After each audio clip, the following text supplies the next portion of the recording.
in terms of the directive, I just want to add two things. Even though the directive should be proposed for adopted, let's say, early next year, there is a system we propose that every 2 years, for example, in 2016, in that case, we will review the market, and then we can adapt the number of infrastructure compared to the market uptake. Because otherwise it's too complicated. If you say in 2020 we'll have 400,000 cars, and then you need to install 800. But if there is crisis continuing, for example, and Spain doesn't catch up, why we should put a burden? So we should discuss with the member state. But this is, I just wanted to clarify. Yo quisiera enfocar en esta mesa en la que vamos a hablar sobre el desarrollo de la infraestructura eléctrica de recarga, y usted dónde la va a poner. Es estratégico para el vehículo eléctrico el lugar donde va a cargar, y el lugar donde va a cargar es un aparcamiento. Al final no sabremos si un coche se para aparcar o aparca para cargar, y por lo tanto la implicación del espacio donde esta red se desarrolla es necesaria. Y hay dos ámbitos fundamentales cuando hablamos de espacio público para la carga, que es la calle, en la que en Barcelona no deseamos que se produzca esta carga, y por lo tanto hay que invertir, hay que llevar una estrategia en la que la carga de los vehículos se dé fuera de calzada, fuera de la vía pública, allí donde los vehículos pueden estacionarse sin molestar al resto de actividades de la ciudad.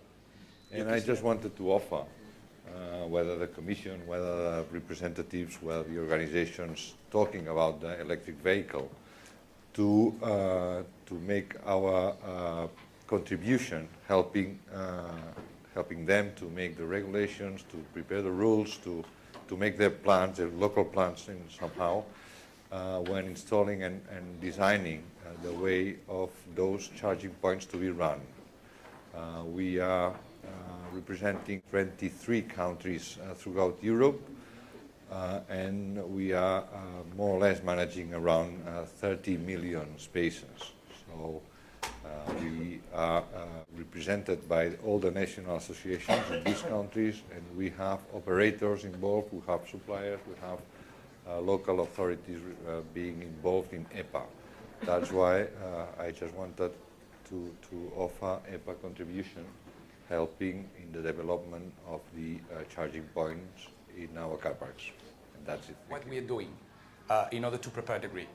I will identify three main aspects, three main fields in which we are working. The first will be a regulatory framework, the second, technology and technological developments, and the third is information. So the first one, the regulatory framework, we are a private company, so we participate in the regulatory process, but we do not decide.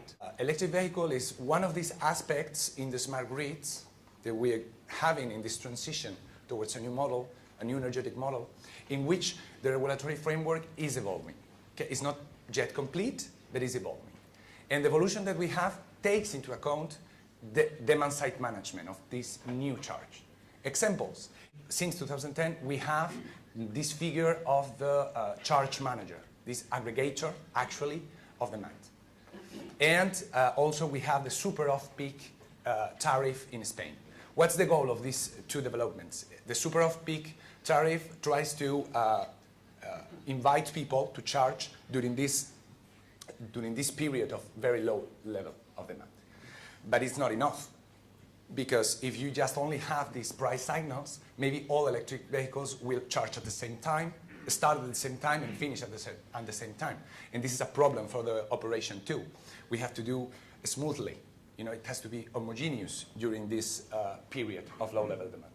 That's why we need intelligence in the charging post. We also need a new player that is able to introduce this technology and to receive signals from the electric sector, and therefore, with these signals, being able to manage the portfolio of electric vehicle. Okay? That's why the figure of the charge manager was created. And also, we're working in the field of technology, involved in many research and development projects, European and national. There's one that I would like to highlight, Verde project. This one is a national project, led by SEAT. And it's, for me, interesting to share with you the scheme of the project, in which we are developing a software that allows our controllers from our control room we're developing a software that allows them to send a message, to send an order to the distribution control center. They receive this message and they are able to send this order to the charging post. So that way we're doing, it's true in a research and development framework, but we're already implementing, as it's been doing in all across Europe, we are already implementing the software and the communication and the know-how about how to actually manage this resource to participate into the operation of the system. Okay?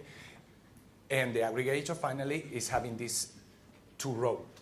In one hand, they are providing services to the end user, mobility services, and in the other hand, they are providing services to the operation of the system, okay, through this technology.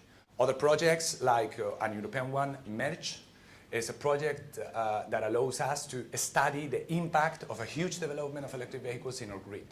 And different TCOs all across Europe, we use these results to be able to, okay, how it's going to be our grid in 2030. The third thing that I mentioned was information, not among the experts, but among the whole society. Electric vehicle means efficiency, but also means efficiency for the whole system.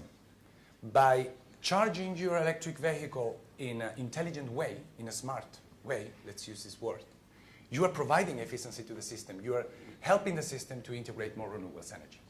This whole very challenging process of communicating this to the society is the other field in which we're working.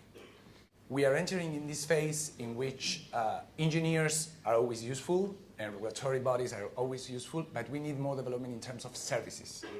And we see it with the smart meters and we see it with electric vehicles. We have to imagine which kind of services could be provided to this electric vehicle, because the deployment of the technology, the deployment of the charging post will be impact for these kind of services. I mean, if we have a clear picture of what kind of mobility services we will have, we have a clear picture of what kind of technologies we have to implement in the infrastructure. And we think that we have to develop also this driver.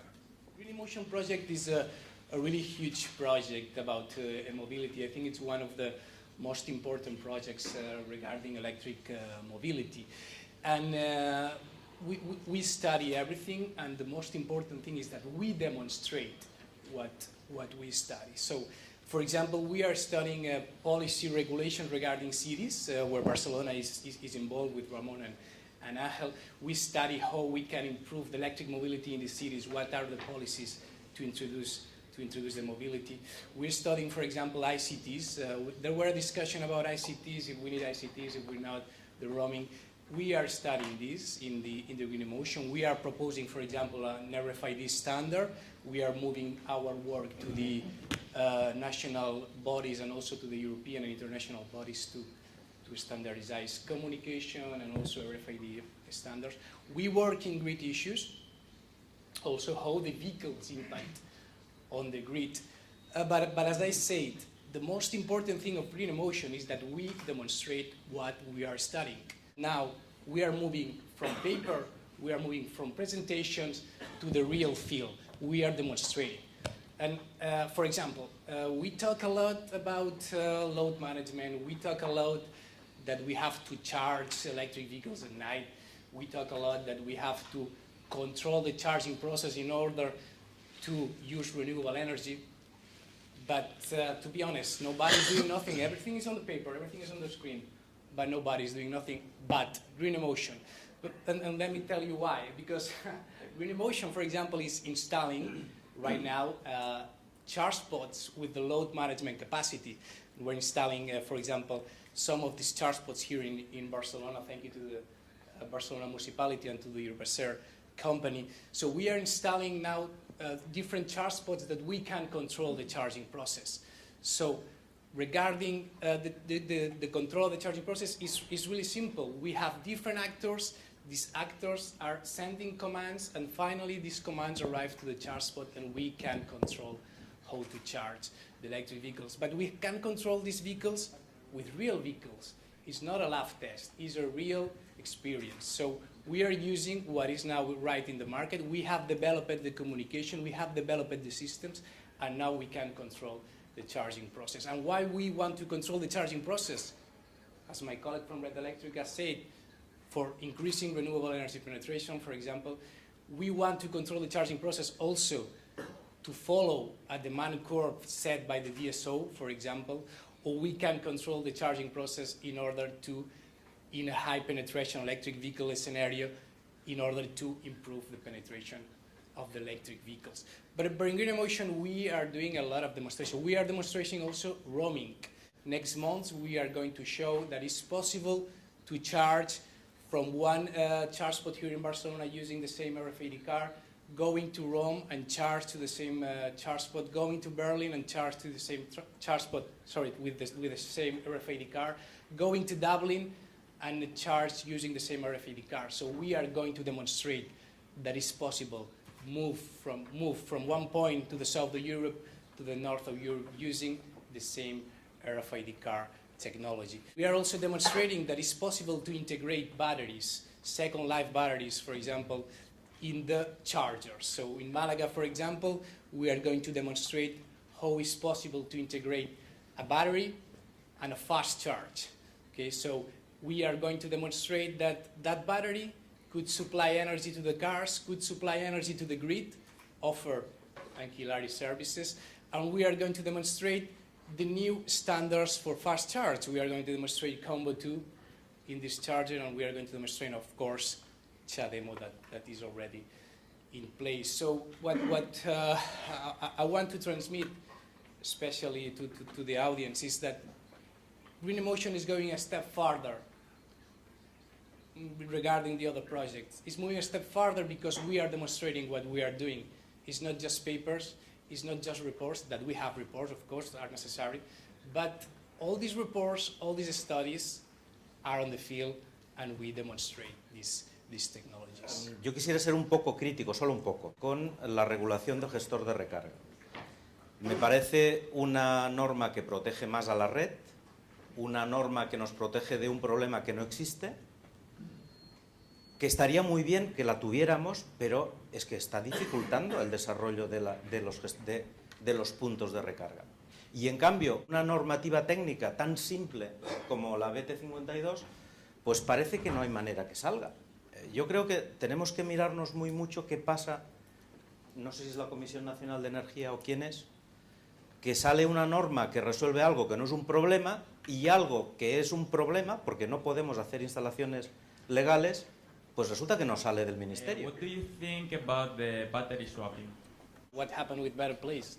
They are in bankruptcy right now. Yeah. So it seems right now it's not the correct solution, probably because of the standards, probably because they use just one type of cars. You need a lot of investment in the battery swap station. So it seems right now it's not the proper solution. No generalicemos las conclusiones respecto a Better Place. En Barcelona tenemos un sistema, un fabricante de motocicletas eléctricas que basa su estrategia de recarga de las motocicletas en el swapping de baterías. Evidentemente, son baterías de apenas 6 kilos, son baterías para apenas 40 kilómetros, pero para una motocicleta es viable. Today we have the first battery generation. It's roughly like 25 kilowatt hours. That's today. I think, and you all agree, I would say, in 4 or 5 years maybe it will be like 3-4 times this figure. So we will be around 100 kilowatt hours. For charging this at home, it's simply not possible. We don't have that power at home. So we are facing today the problem of having our own infrastructure at home, and maybe we don't see that in the future, and it's like 3-4 years time, it does not make sense, because we will again play the same game that we are playing today. Someone will have this service for us instead of having this amount of power at home. It doesn't make sense to have at home 50 kilowatt powers. We will never have this, and we will need it for charge a really huge battery, and we will have this kind of batteries. It's already implemented, I think, somewhere. We don't know it, but we should understand where are we going. Ya hay vehículos con baterías de 63 kilovatios hora, rápido los vamos a tener aquí. Ya hay autobuses con 300 kilovatios hora y los autobuses los cargamos en el depósito. evidentemente con un cargador de 50 kilovatios hora, y habrá que adaptar el cargador al vehículo que tenga. Pero evidentemente, y esto el señor de Red Eléctrica nos lo dirá, intente usted cargarlo lo más a poco posible, porque es que la propia batería, para su longevidad, te pedirá que la cargas lo más lento posible. O sea, no siempre es lo más rápido es lo mejor.